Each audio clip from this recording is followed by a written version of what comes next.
President Biden says he would not support retaliatory Israeli strikes on Iran's nuclear facilities. The remarks come as the Middle East waits to see how Israel will respond to Tuesday's massive missile attack. Meanwhile, Israeli forces are continuing their offensive against Hezbollah in Lebanon and against Hamas in Gaza. So for more on developments out of the region, I want to bring in CBS News reporter Haley Ott.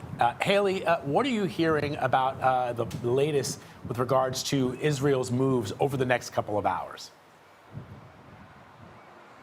Good morning, Vlad. Well, Israel's continued its operations in Lebanon. The IDF said that it struck 200 Hezbollah targets overnight, and there was a major strike on a building near central Beirut. Now, you'll recall that most of the Israeli strikes in the Beirut area have been on a suburb that's been a Hezbollah stronghold.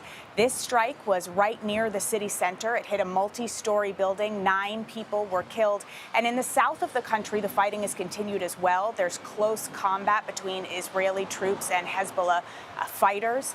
Yesterday, Israel announced its first casualties in this operation. It said 8 IDF soldiers had been killed. And today, Israel has warned more communities in southern Lebanon to evacuate for safety. That could be an indication that it's planning to expand its operations there. Now, in Gaza, the strikes have continued as well. There have been multiple over the last hours.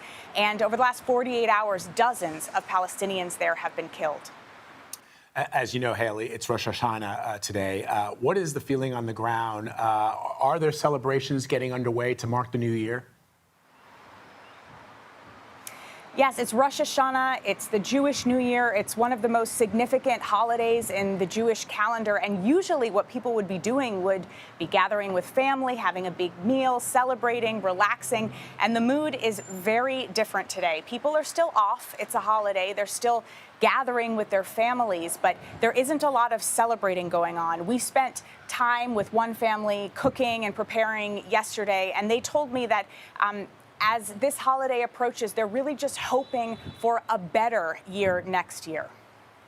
And are there fears among the families of the hostages being held in Gaza that we're getting just further away from getting their loved ones home, getting a ceasefire in place or some kind of cessation in the hostilities as we approach the 1-year anniversary of that horrific October 7th day? The short answer is yes.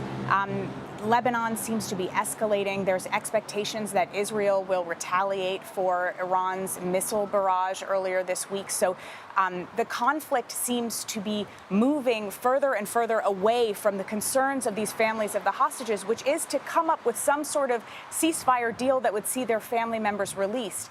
They feel betrayed by their government, sometimes silenced, sometimes pushed aside. So they're hoping that as this new year comes, that they're able to arrange something to see their loved ones brought home. All right, Haley Ott reporting for us from Tel Aviv this morning. Haley, thank you very much.